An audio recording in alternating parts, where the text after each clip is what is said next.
But this is the climax, isn't it? We're here of our story. In many ways, this is the climax of history. The moment that God became flesh. This is the moment we've been waiting for. Some of you start around September, but some of you are normal and start December 1st or right after Thanksgiving, getting ready for this time of year. But it's that moment that we've been looking for. All of our characters, Mary, Joseph, the angels, all of them are now converging onto the last scene of the story. It begins with Mary and Joseph. And you know the story. Mary and Joseph are required by Caesar Augustus to go do a census. Every Jewish male and his family had to go to the town, the city of their history, their ancestry. So Mary and Joseph were in Nazareth. Mary's 9 months pregnant, and now they have to take a long trip to Bethlehem. Usually doctors don't like 9-month-old women to travel at all, let alone on the back of a donkey, over rough terrain, through the highways and the byways, where there's danger, the unknown, uncomfortable it must have been. Mary and Joseph are required to travel for the birth of the Son of God. Think about that. Mary and Joseph weren't the only ones, though, that had to travel at Christmas time. We know that all of our characters of the story that have now converged, they all had to travel. The angels came from heaven to earth. I don't know the dimensions of that or how far away that is, but that sounds like a long trip, right? They had to travel. Shepherds had to travel. The angel shows up in the field. They had to leave their sheep and their fields, and they had to travel to Bethlehem to see what God had done. And then we have these astronomers. We call them wise men. They had to travel far. They came far from the east. They had followed the star. It's been kind of the talk of the town right now, right? The Bethlehem star. And you know, there's even old Herod, King Herod. Now, King Herod didn't have to travel physically, but emotionally, King Herod had to travel a lot. He had to move from his confidence in the power that he had as king to fear that this newborn baby might take that power away. Everyone had to travel. When the angels, in Luke chapter 2, verse 15 through 17, when the angels had returned to heaven, the shepherds said to each other, "Let us go. Let us travel to Bethlehem. Let's see this thing that has happened, which the Lord has told us." They hurried to the village and found Mary and Joseph. And there was the baby lying in the manger. After seeing him, the shepherds told everyone what had happened and what the angel had said to them about this child. God was moving people from their places of comfort to something very different. God pulled and God tugged Mary and Joseph, all of the spectators, all of them, even those in powerful places. God was pulling them to the fringe of life, to the fringes of society, away from their comfort zone, the familiar, the secure, the common places that we dwell. For many of us, the Christmas story is a sweet story, a wonderful story. We all go back to Sunday school or as a child in the little books that we read. It's all about a stable and a manger and animals and babies and new mothers and the cries in the night of a newborn. It was a story that warms our hearts and it comforts our minds. But when we look closer at the story, we realize that this is a real story, one of discomfort, one of unknown, one of challenges, one of danger. The Christmas story is anything but a warm and fuzzy, comforting story. On the contrary, for all of us, for those there and for those throughout history and us here today, this story pulls and it tugs and it yanks at us to leave our secure and comfortable lives, to go and see, to follow a newborn king. As a matter of fact, we spend our days, our weeks, our years, we burn through so much simply to build up our own kingdoms, to secure them, to hold them tight, and we'll do anything to protect them.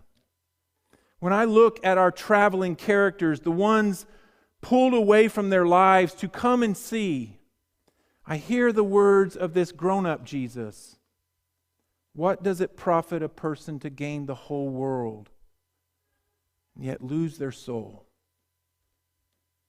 What should the world do? What should you and I do tonight with this newborn king, this baby who is said to be the King of Kings and the Lord of Lords? Better yet, what should I do with this newborn king who comes to be king of my life? What about my kingdom, my power, my resources, my skills, all that I've worked for in life, all that I want to do? What about my life? What should we do with a king who is king of everything? N.T. Wright said, "Our culture has downgraded the Christmas stories into sweet little songs and primary school nativity scenes. But the birth of a baby who will inherit the throne of his ancestor David announces the start of a revolution. Nothing will ever be the same again. King David's successor would rule over the whole world. Anyone claiming David's kingdom is throwing down a challenge to the rulers of the world, whether they were in the first century or the 21st century. This baby calls us out from our comfort places to the fringes to follow him." Our story takes place on those fringes of normal life. God did not choose a place of power or the center of action or the city square or a palace up on a hill born to rich, wealthy, powerful people. Instead, God chose a place that causes us all to get up and go to see what our God has done. A place that takes us on a journey away from the comfortable and toward the uncomfortable. The place of Jesus' birth, like all the characters of our story, it lures us out to take a journey further and further away from the places that I find comforting and logical. But why? Why is it that God required everyone to travel? Think about this. Why is this important? You know, in San Francisco, it's subjected to two natural phenomena. Does anyone know what those are? Earthquakes and fog. Y'all think we have it bad here when we get a fog delay with the schools, right? Mark Twain once said, "The coldest winter I've ever spent was a summer in San Francisco."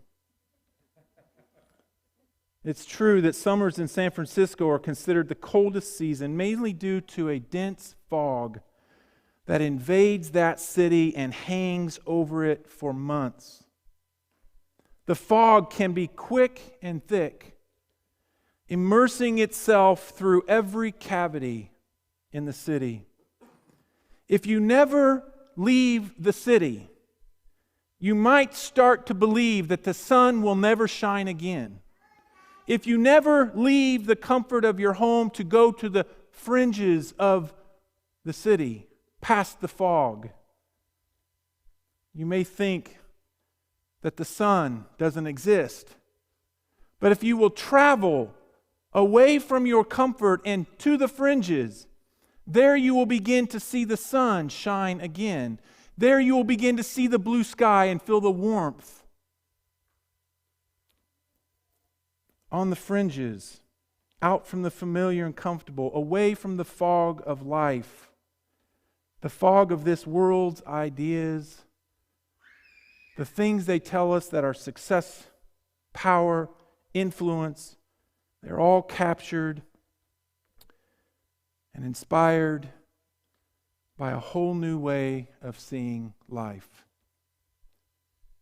Perhaps this is the reason God tugged and pulled all the characters of our story out to the foggy fringes of their comfort zones. It was the first Christmas that they got a new perspective on life, a brand new way to get a view of just what God is up to in the world.